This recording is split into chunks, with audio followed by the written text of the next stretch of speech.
Então, encerrando a série sobre as doutrinas da graça, coube a nós nesta noite refletirmos sobre a perseverança dos santos, que diz respeito à certeza da nossa salvação. E para isso, gostaria de ler com os irmãos o texto que está em Romanos, no capítulo 8, a partir dos versos 31. Romanos, capítulo 8, a partir dos versos 31.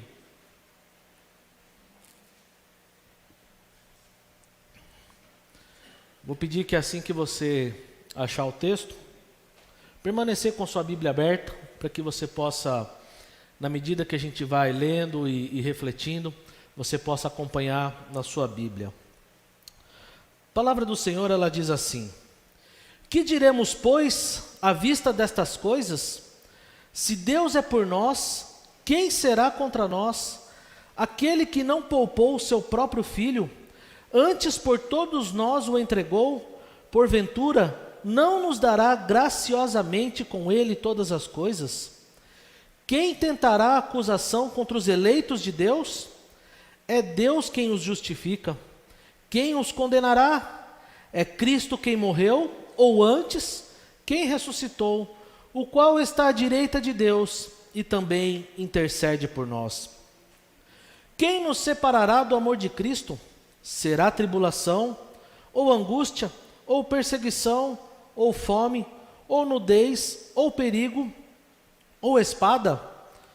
Como está escrito: por amor de ti, somos entregues à morte o dia todo, fomos considerados como ovelhas para o matadouro.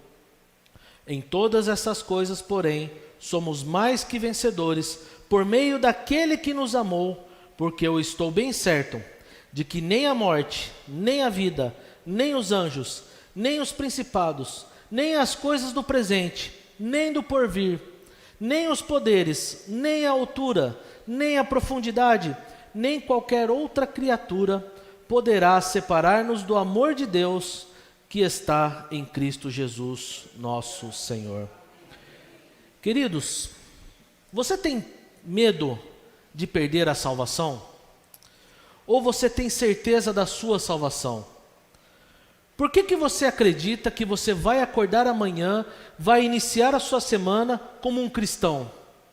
Por que você acha que terá a fé salvadora quando você iniciar a sua semana amanhã, logo de manhã na segunda-feira?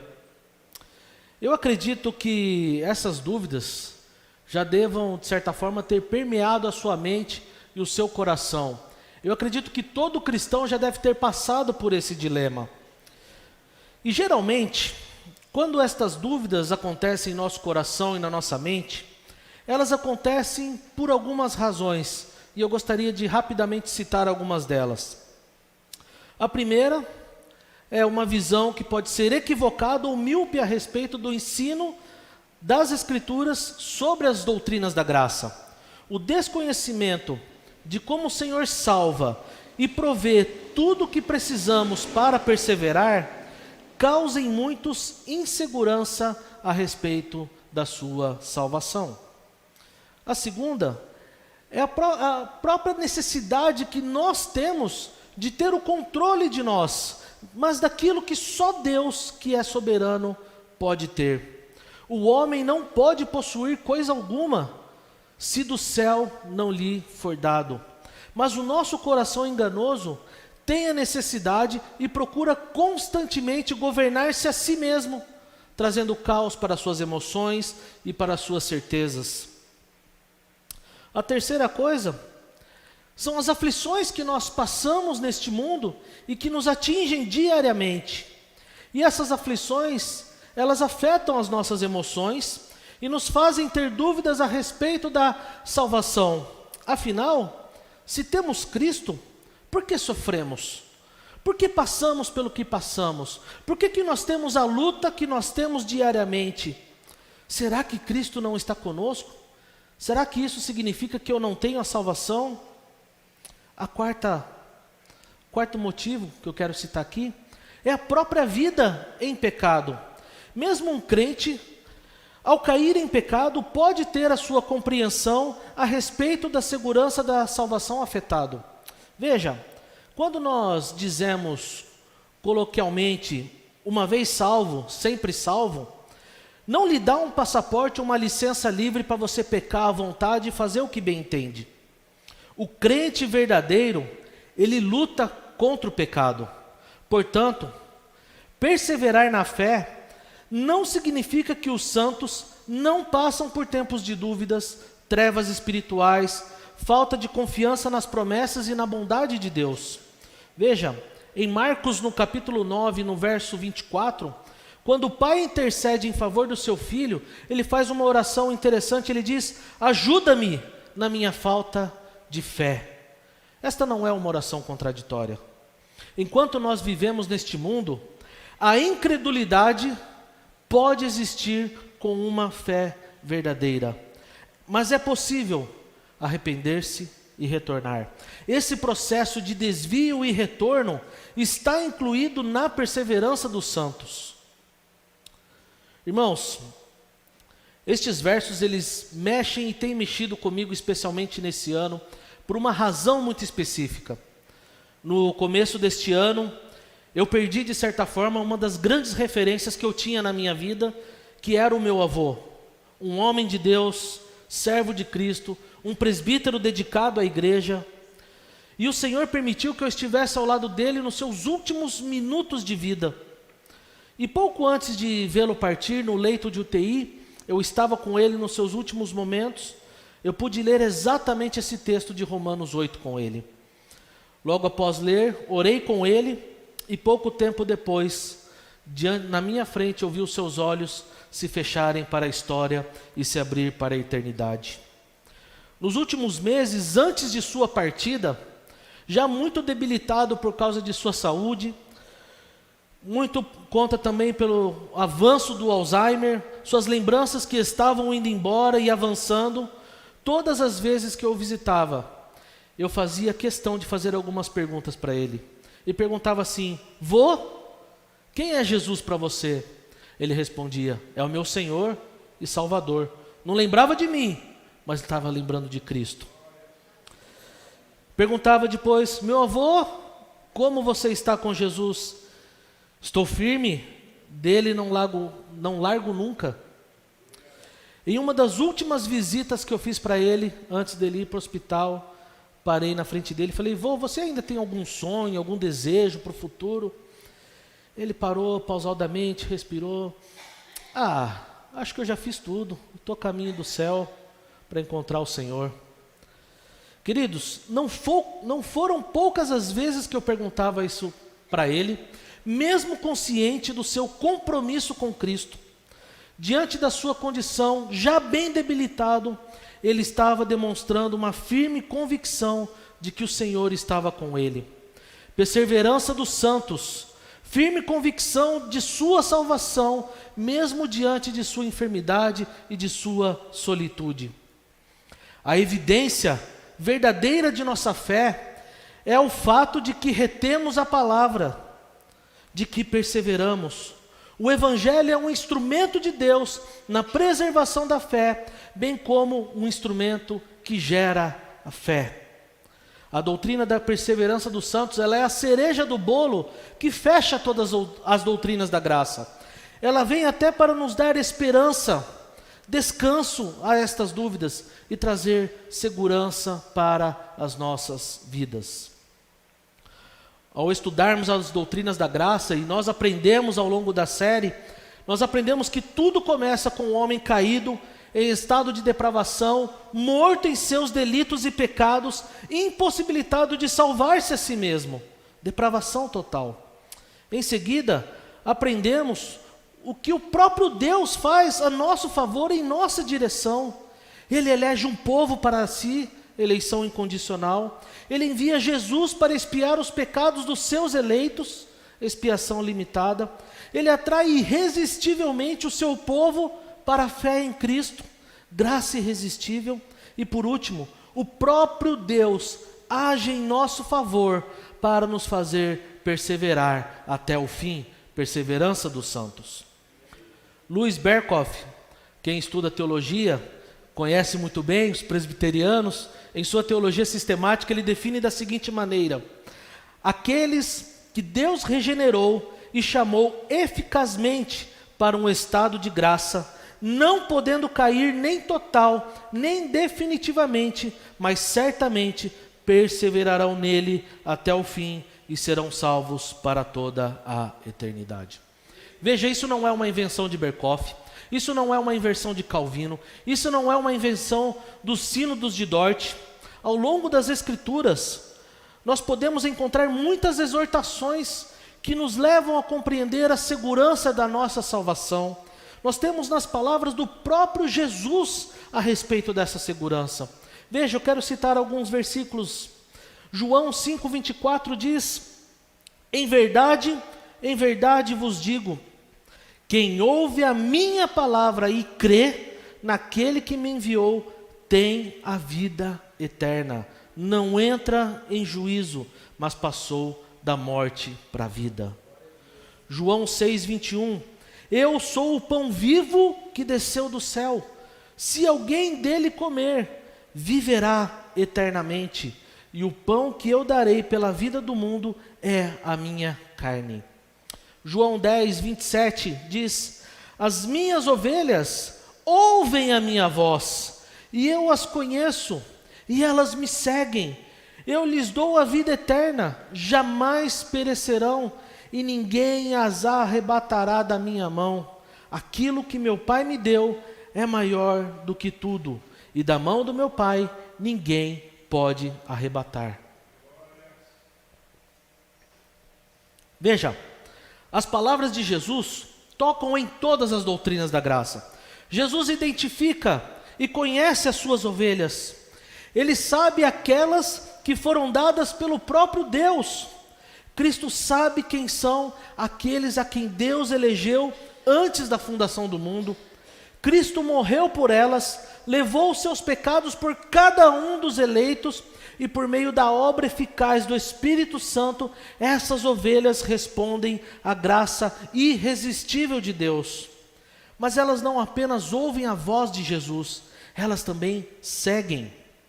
Portanto, Jesus afirma que suas ovelhas estão em completa segurança, pois Ele dá a sua vida por elas, e por causa disso nunca perecerão.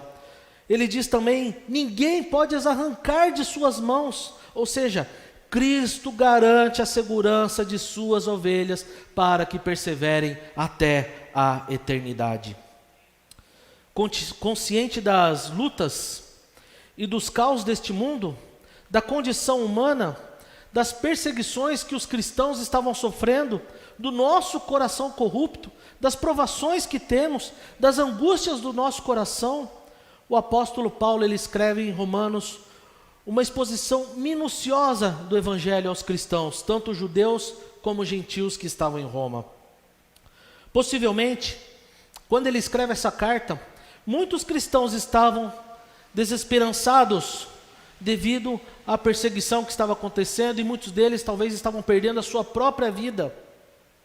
Portanto, a intenção do apóstolo Paulo aqui era exortar os cristãos, trazendo-lhes esperança a respeito da segurança da sua salvação.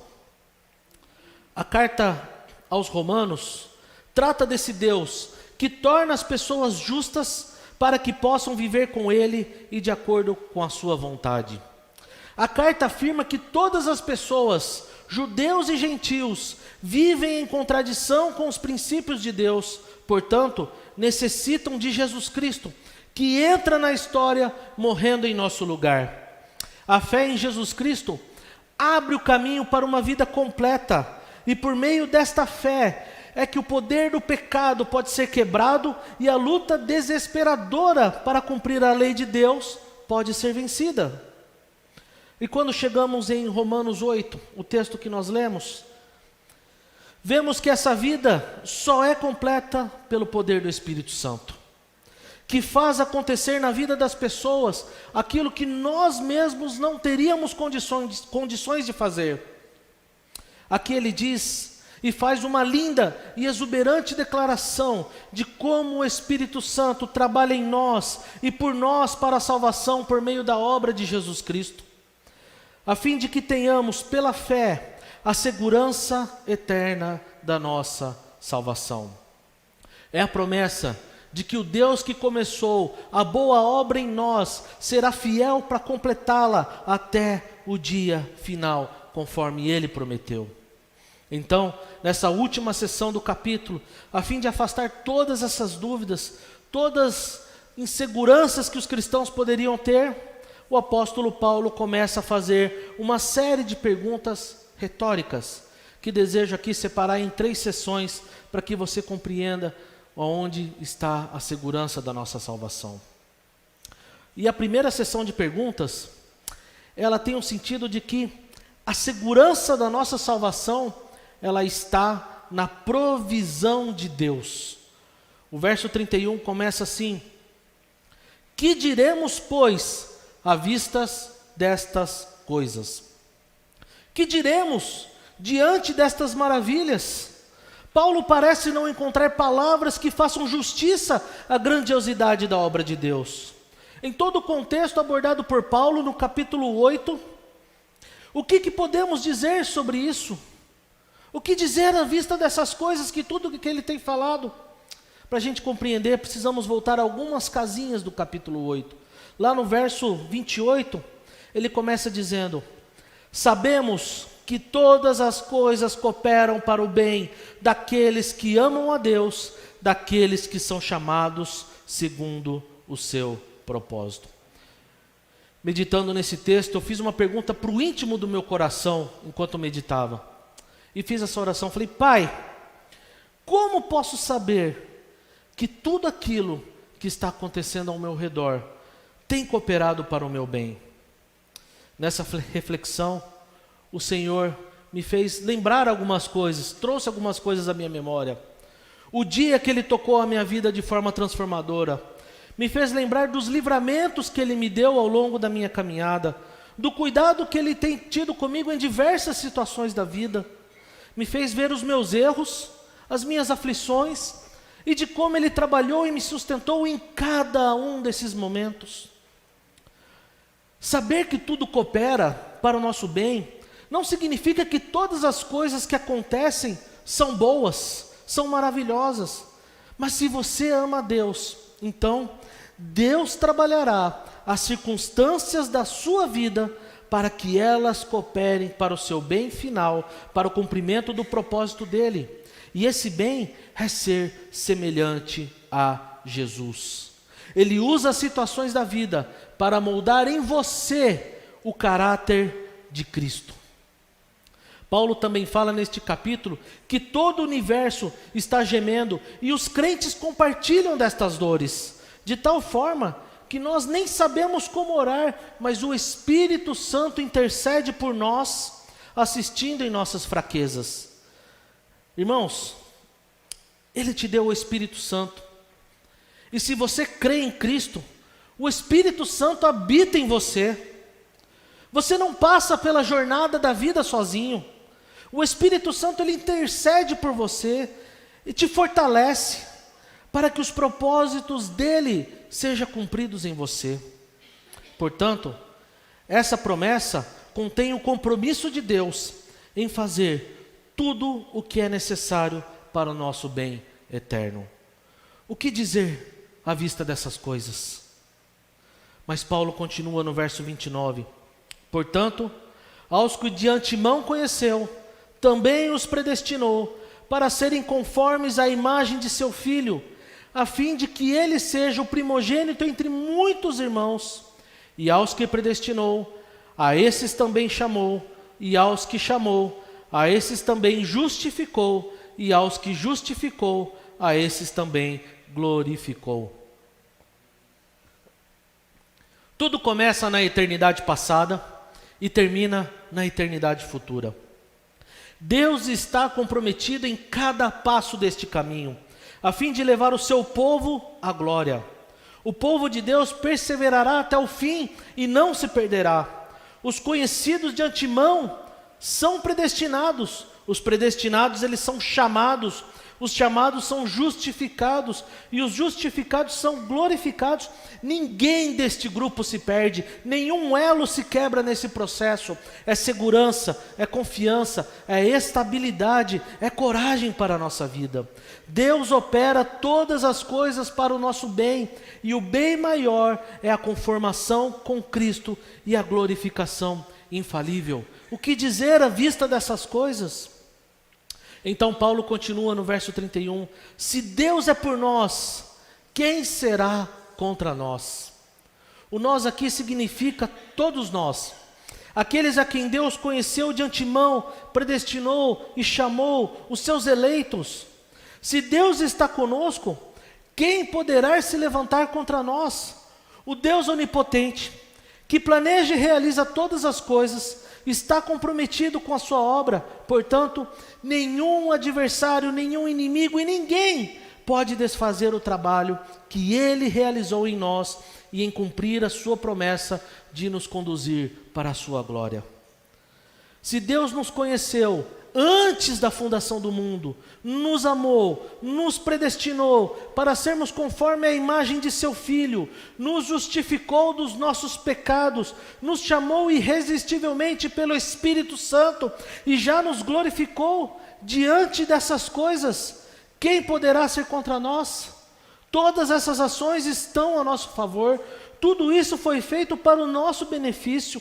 Portanto, quem pode se opor a nós quando consideramos tudo o que Deus já realizou, desde a eternidade até a história?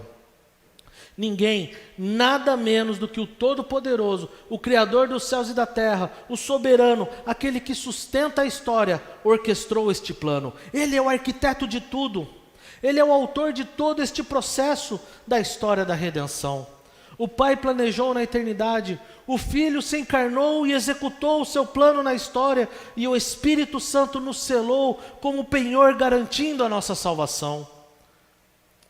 Para isso ficar claro, Paulo continua desenvolvendo, e no verso 32 ele continua a pergunta: aquele que não poupou o seu próprio Filho, antes por todos nós o entregou, porventura não nos dará graciosamente com ele todas as coisas?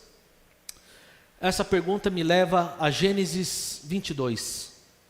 O Senhor põe Abraão à prova e pede seu filho Isaque em sacrifício. Em resposta a esse chamado, a essa prova do Senhor, Abraão pega o seu filho Isaque e se dirige até o Monte Moriá. Você poderia imaginar nesse trajeto da casa de Abraão, da sua tenda, até o Monte Moriá, como é que estaria o coração dele? Você poderia imaginar se Deus pedisse para você o seu filho, a sua filha, como estaria o seu coração? No caminho, Isaque pergunta: pai, onde está o cordeiro para o sacrifício? Abraão responde: meu filho, Deus proverá. Ao chegarem no local, Abraão coloca o seu filho sobre o altar, em cima da lenha, o amarra, estende o punhal sobre ele para imolá-lo. Naquele momento, o anjo do Senhor foi enviado e impediu Abraão que estendesse a sua mão sobre Isaque. Deus poupou a vida de Isaque. Mas sabe de uma coisa? O Deus que poupou Isaque, filho de Abraão, não poupou o seu próprio filho. Ele entregou Jesus para suportar a pena que era nossa, a punição pelos nossos pecados. Jesus assumiu o nosso lugar. Deus fez o que era mais difícil por nós. E se Ele realizou o ato mais difícil, que foi entregar o seu Filho para nós, não fará Ele então todas as coisas? A lógica desse versículo é muito clara e muito poderosa. Não poupar o seu próprio Filho é a coisa mais difícil que Deus já fez. O sofrimento de seu Filho não impediu Deus de entregá-lo por nós para o nosso benefício. Agora, se Deus já realizou tudo isso por nós, entregando o que lhe era mais precioso, o seu Filho amado, como Ele então não nos dará todas as coisas em nossa união com Cristo? Perdão de pecados, justificação, vida eterna, novos céus e nova terra e uma vida na eternidade com Ele. Ele já fez tudo isso por nós, Ele já providenciou tudo isso. O mais difícil Ele executou. À vista dessas coisas, quem será contra nós? Ninguém pode ser contra nós à vista destas coisas que Deus já fez. Ele providenciou, Ele executou tudo o que era necessário para cumprir cada promessa de nos conformar a Cristo e nos levar à glória.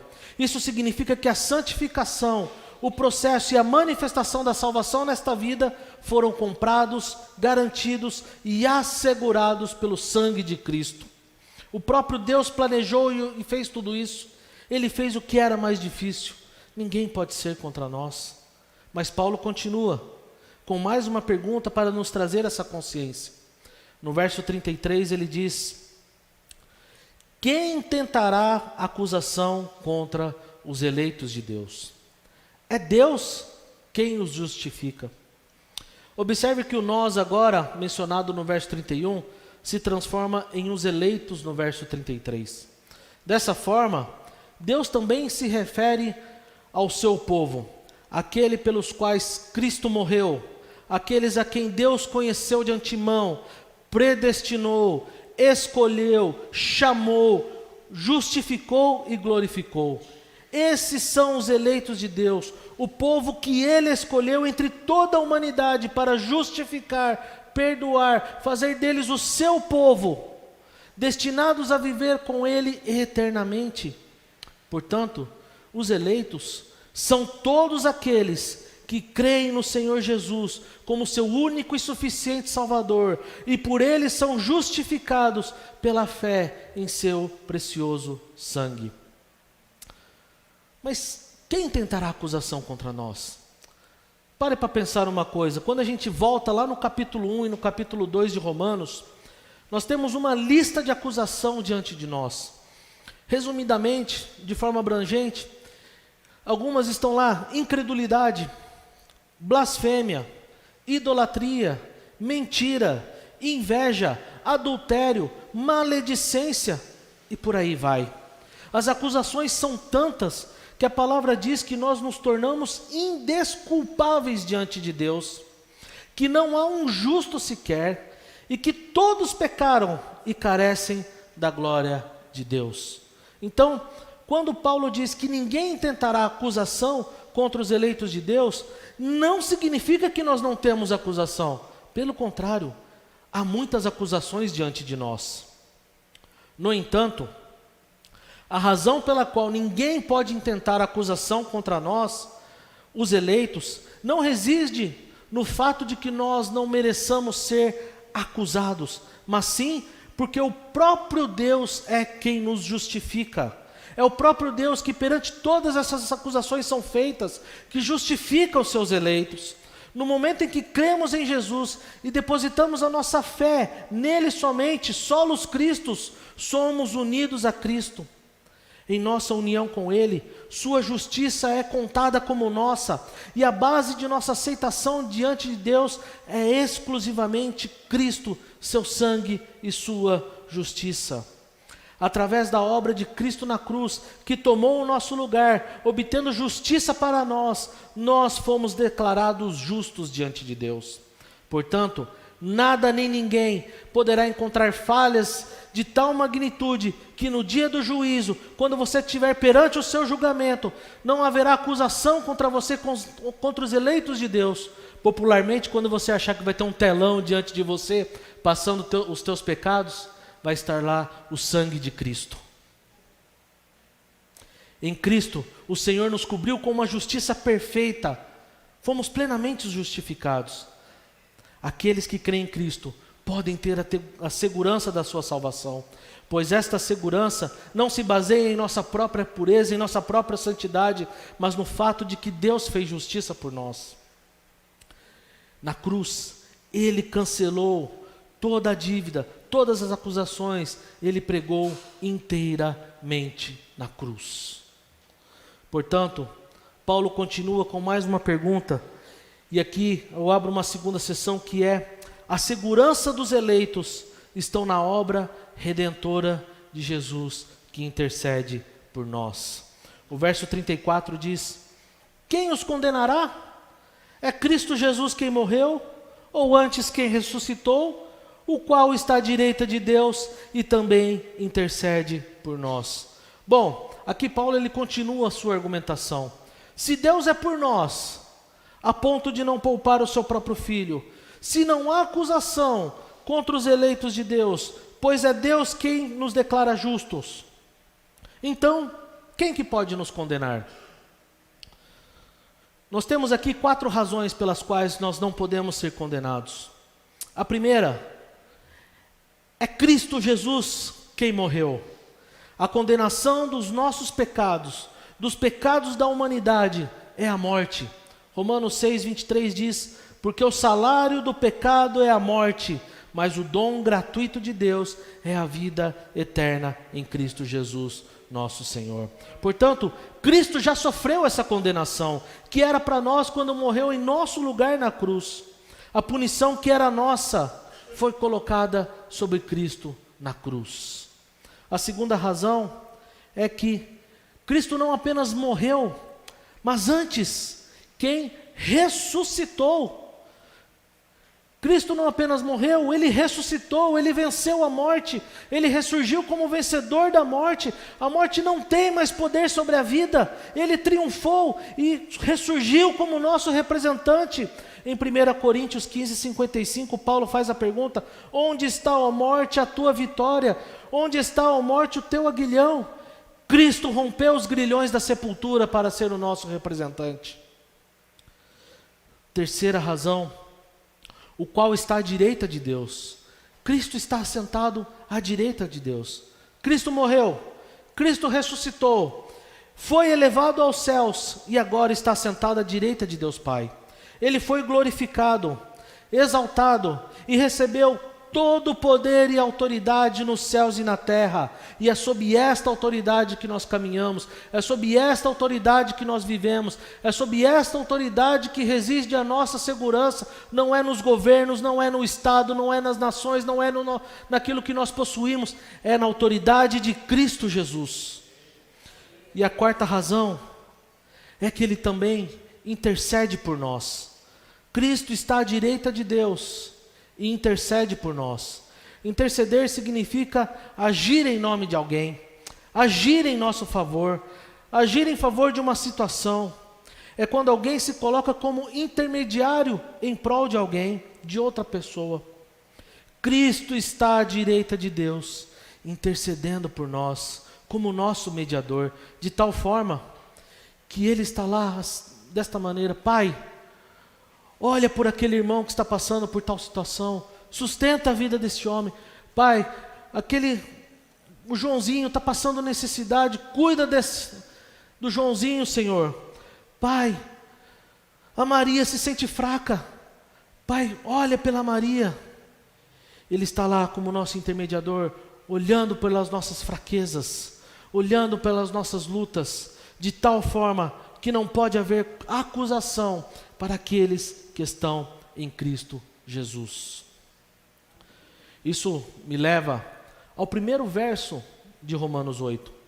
Agora, pois, já não há nenhuma condenação para os que estão em Cristo Jesus. O que dizer à vista dessas coisas?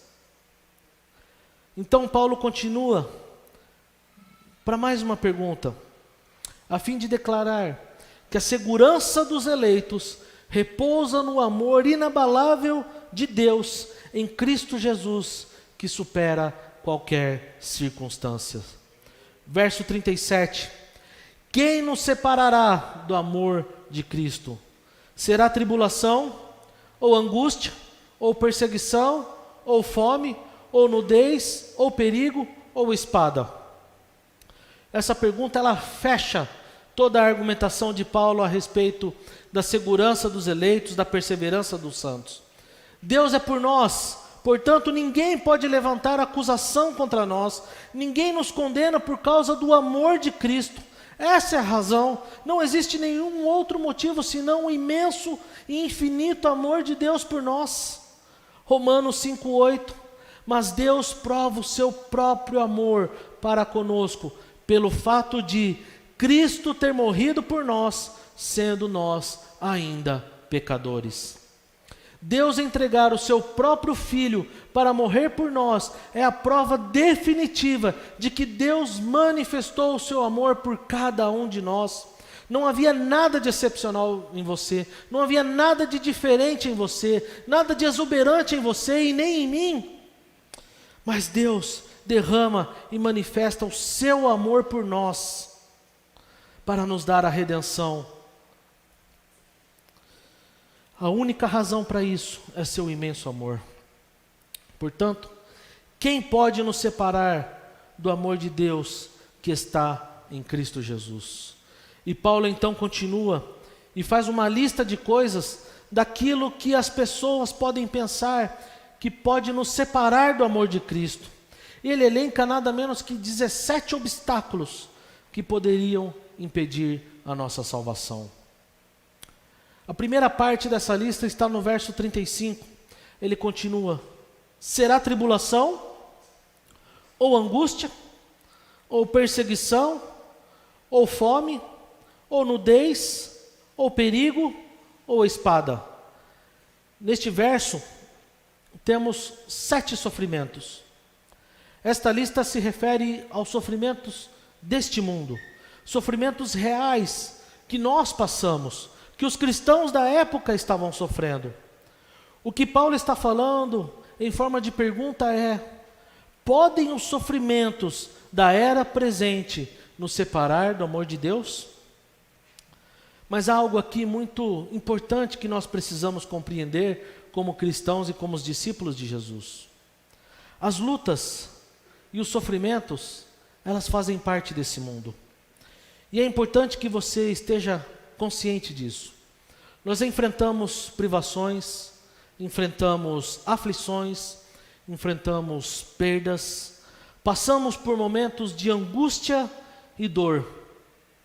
Inclusive, muitos irmãos em Cristo atualmente sofrem com perseguições por causa da fé. Até mesmo em nosso país, gozando de uma certa liberdade, muitas vezes somos reprimidos. Devemos estar cientes de que tudo isso é inerente à nossa condição como povo de Deus peregrinando por este mundo. Paulo cita o Salmo 44, 22, para descrever o sofrimento do povo de Israel na época. Ele diz: como está escrito, por amor de ti, somos entregues à morte o dia todo, fomos considerados como ovelhas para o matadouro. Ser cristão é ser uma ovelha marcada para morrer. O sofrimento faz parte da nossa experiência cotidiana. No entanto, quando nós estamos revestidos pelo Evangelho, suportamos o sofrimento com perseverança. Nos tornamos o sofrimento uma experiência que dá à vida um novo sentido, um novo significado. Um sofrimento na presença de Deus muda a nossa perspectiva como nós estamos lidando com cada um deles.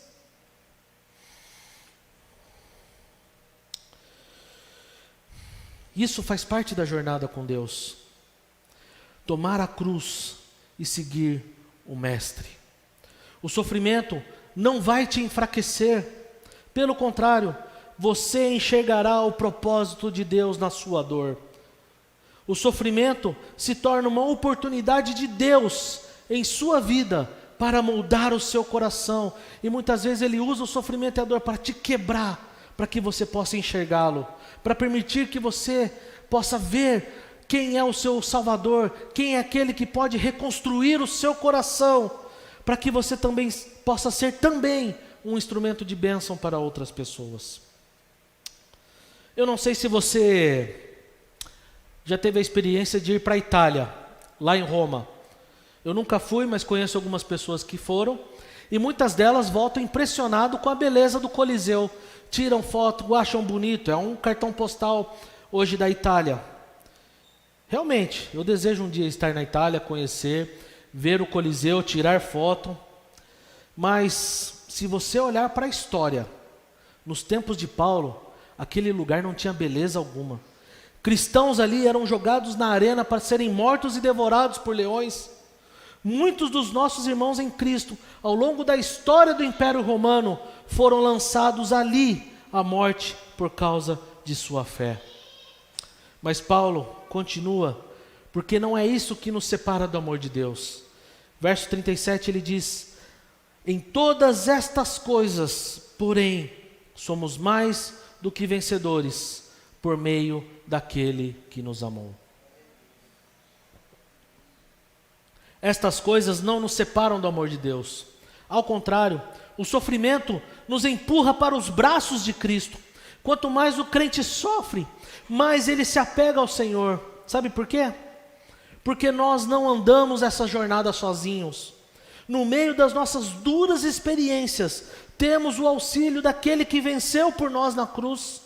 Temos o Espírito Santo em nós que nos fortalece. Temos o auxílio do Espírito Santo diariamente em nós. Veja,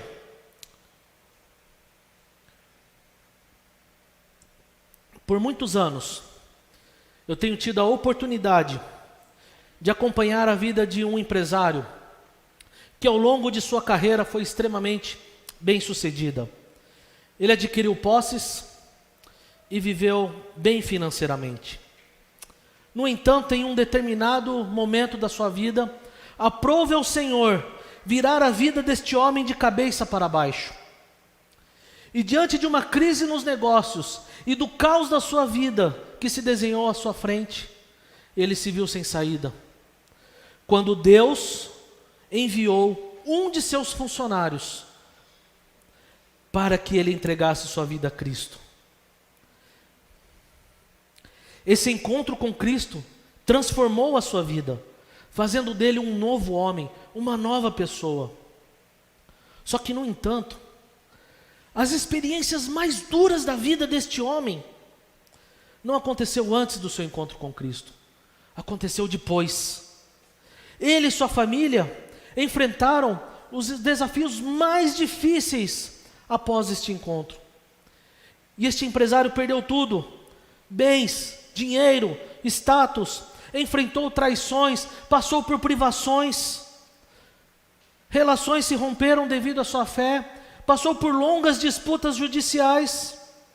Só que, no entanto, na medida que esse homem passava por essas experiências, que muitas vezes eram dificílimas, esse homem estava se fortalecendo em Cristo, estava se fortalecendo por meio da força do Espírito Santo na vida dele. O Senhor em nenhum momento não abandonou, não faltou nada na casa deste homem, não faltou nada para essa família. O Senhor esteve com ele em cada passo.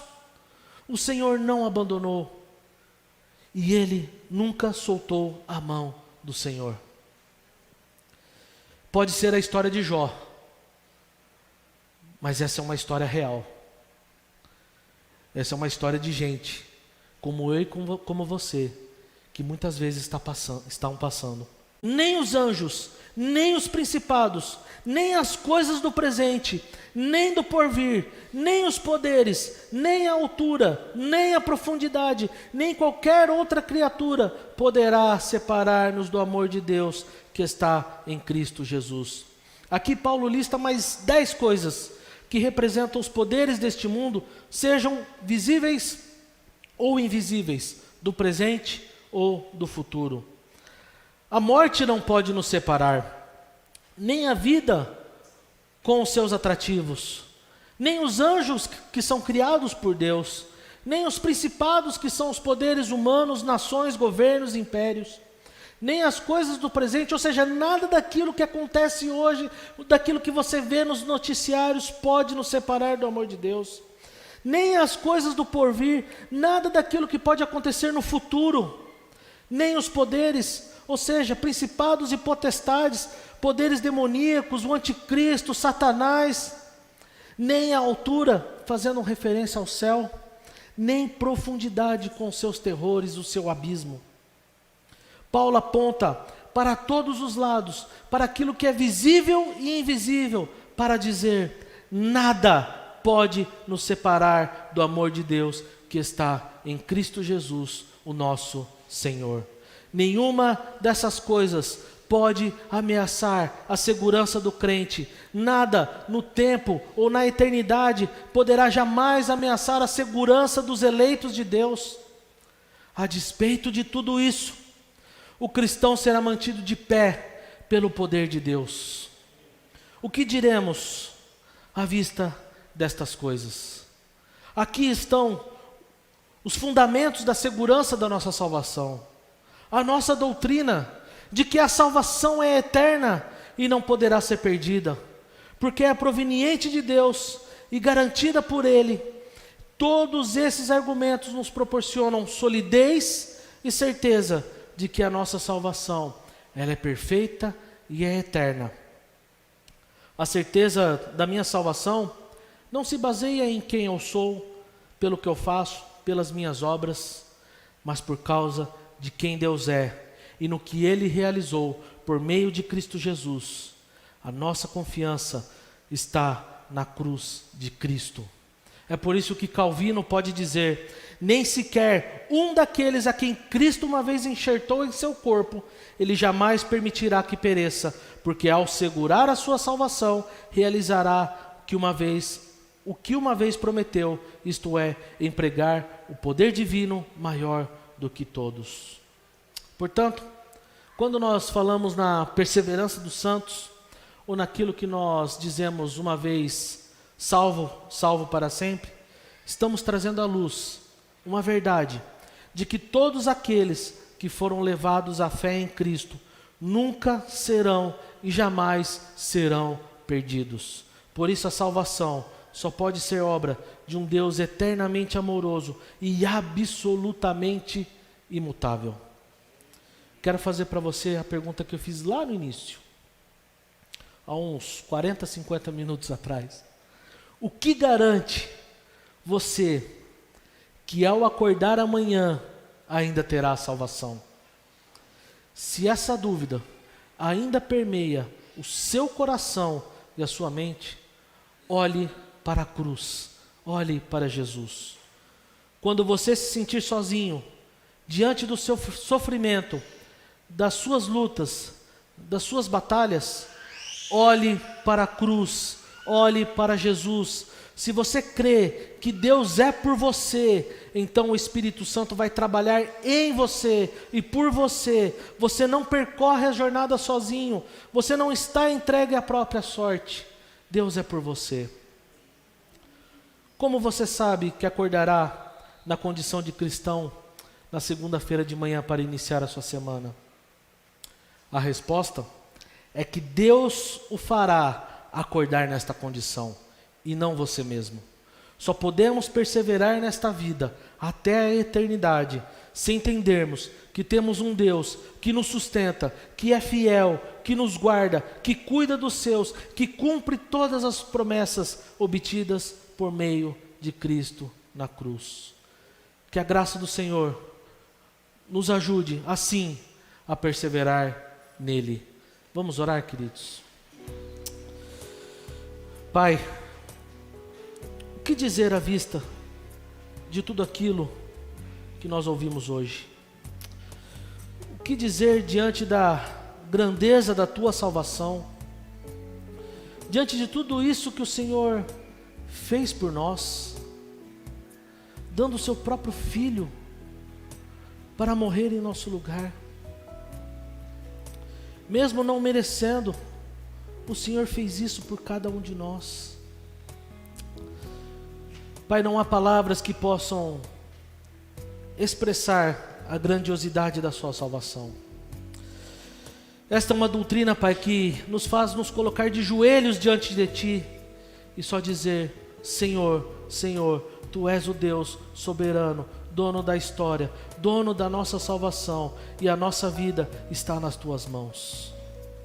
Pai, que a Tua palavra não volte para o Senhor vazia.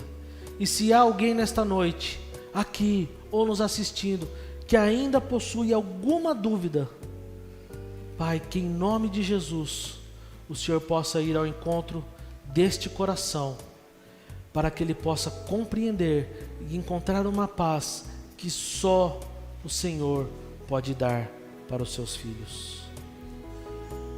Abençoe esta igreja, Pai. Abençoe os irmãos aqui presentes. Te peço também pela vida do pastor Sauro. Sustenta este homem, ó Pai, na liderança desta igreja.